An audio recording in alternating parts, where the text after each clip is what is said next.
So welcome back to part 2 of my breastfeeding journey. If you've made it to the second part of the video, go you.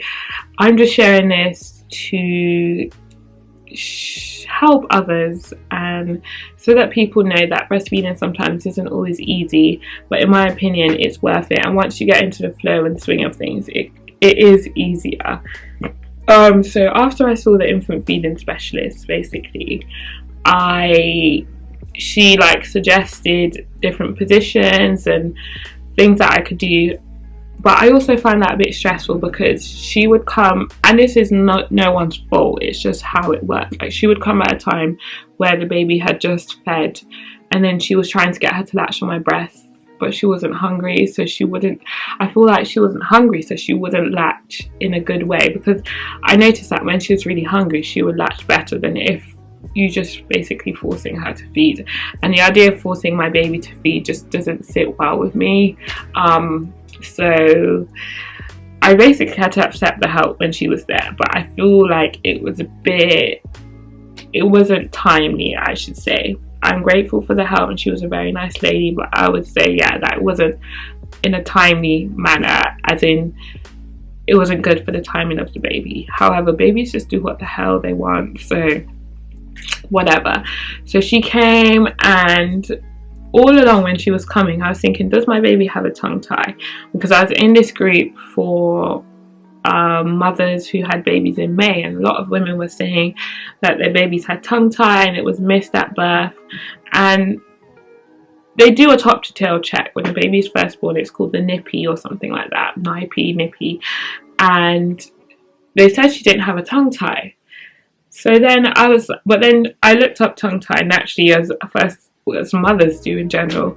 I'm searching the internet and I'm like, she has all the symptoms of a tongue tie. So I was to the infant feeding lady, please can you assess her for a tongue tie?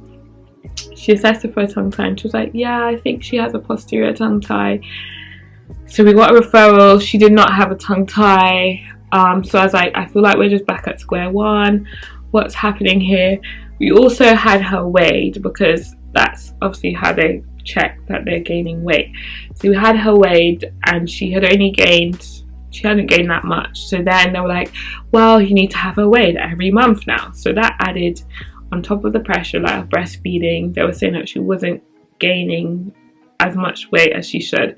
However, she had a huge weight gain, as I said, in the first 5 days, and then things just tailed off.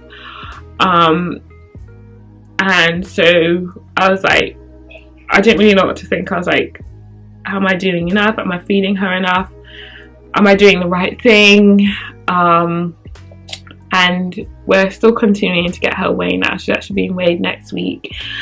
But I was able to wean her off the nipple shields, and she started sleeping longer periods. So they were like, well, you can't allow her to sleep for that long because she needs to gain weight, so you need to wake her up. And I was like, I thought they said never wake a sleeping baby. So what I decided to do was to follow my own instinct. And obviously I know that some people may disagree with this. However, I thought she looks happy and healthy, and she may not be filling out as quickly as they think she should according to their charts and timings and readings. However, I feel like my baby's happy and healthy. She's draining my breasts. When I say draining, there's always milk there, but you can feel like your breast is full compared to when your baby finishes feeding. And I think we just needed more time to get into the groove. After we had the hiccup of like the formula and her skin and everything, I feel like now we're in a really great groove. And sometimes, like when she started teething, so sometimes she just doesn't feed, or I feel like she doesn't feed as good as she should. But then I'm like, if she's hungry, she will feed. Like when my baby's hungry, she will cry, and when I latch her to the breast, she will feed. And when she's done, she just takes the breast out and she's good to go. I just feel like I prefer to let my baby lead than stick to this regime, I don't